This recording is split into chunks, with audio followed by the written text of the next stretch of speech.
Dear viewers, the topic which we will discuss today is about the role of rogue elements of Pakistani state or the establishment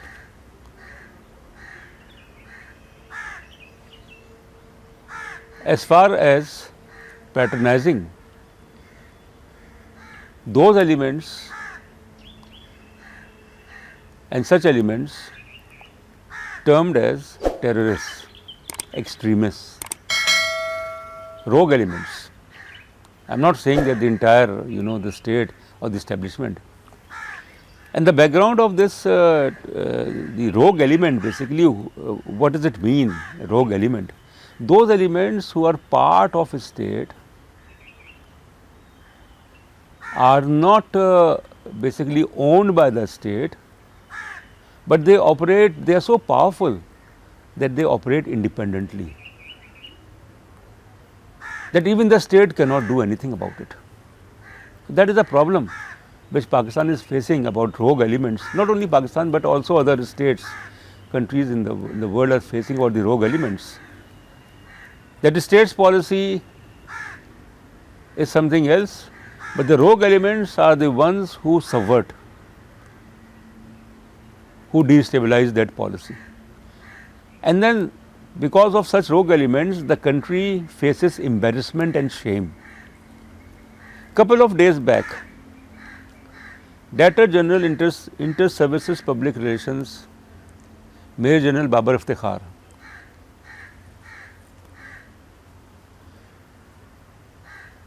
in a press briefing before journalists,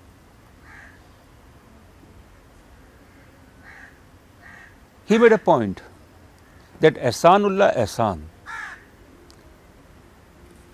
the name of Ehsanullah Ehsan, the Liaquat Ali, who was the spokesperson of Tehreek-e-Taliban Pakistan, banned Tehreek-e-Taliban Pakistan TTP, a notorious person who was held responsible for the attack on Nobel laureate Malala Yousafzai in 2012, who was held responsible for the attack and the carnage at the Army Public School in Peshawar on December 16th, 2014, in which 144 people were killed. Out of 144 people, 130 were children, school children, even those who were 5 years old, 6 years old. And the TTP, Ehsanullah Ehsan, were held responsible. So the DG ISPR, while talking to the media personnel, he said that Ehsanullah Ehsan, who was arrested in 2017, mind it, the event, Army Public School event, took place in 2014 December. Ehsanullah Ehsan was arrested, or he handed over to the military, to the security forces, and then from 2017 till 11th of February 2020, he was basically kept in various safe houses in Peshawar and perhaps in Islamabad also for 3 years. There was no trial of Ehsanullah Ehsan. He was under the custody of the military. And Ehsanullah Ehsan, he basically,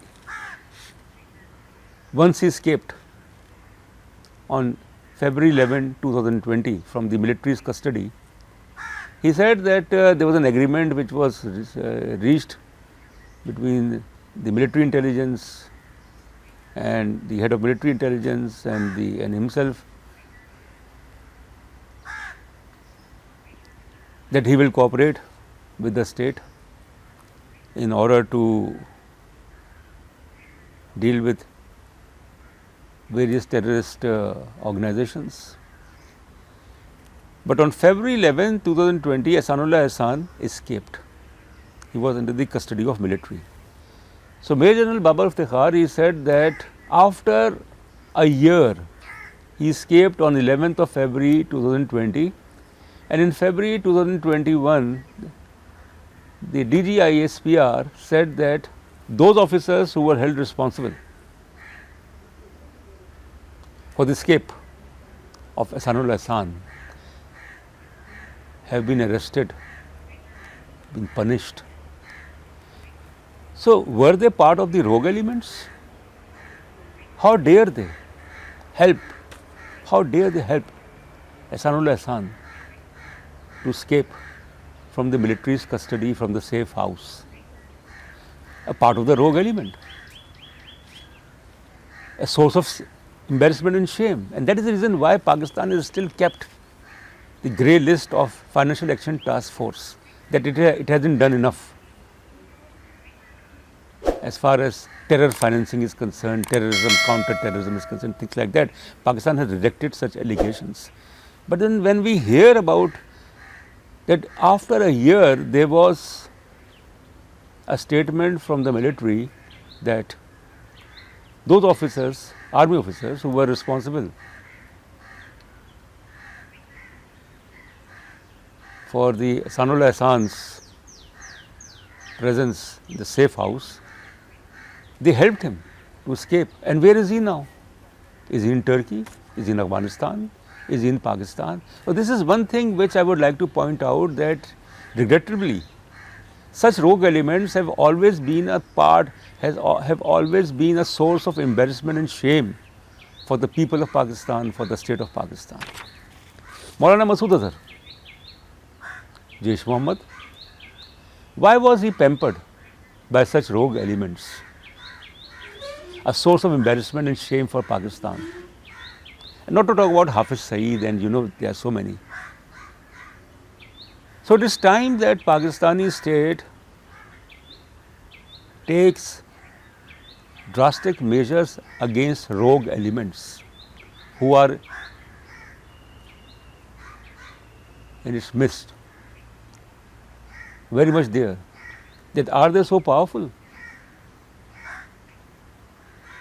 that they violate, that they act beyond, and then they are not accountable?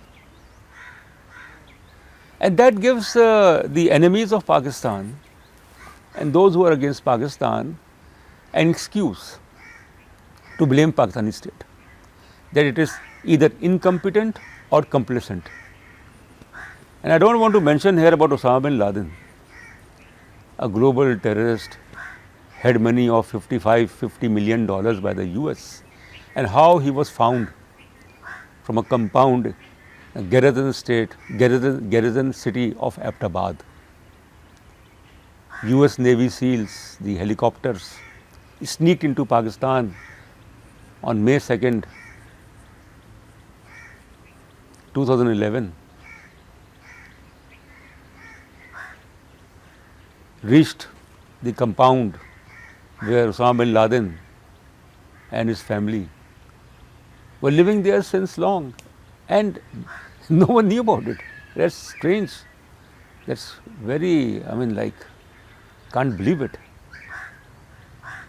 That a person who was an international terrorist along with his two wives and children was in that safe house, the garrison city of Abbottabad, and the US Navy SEALs, they tracked him down, they killed him, and they took his body, and they took other of his family also, that helicopter, and the state of Pakistan couldn't do it, couldn't do anything about it. The Pakistani airspace was violated 250 kilometers deep inside Pakistan. Rogue elements. So it's a baggage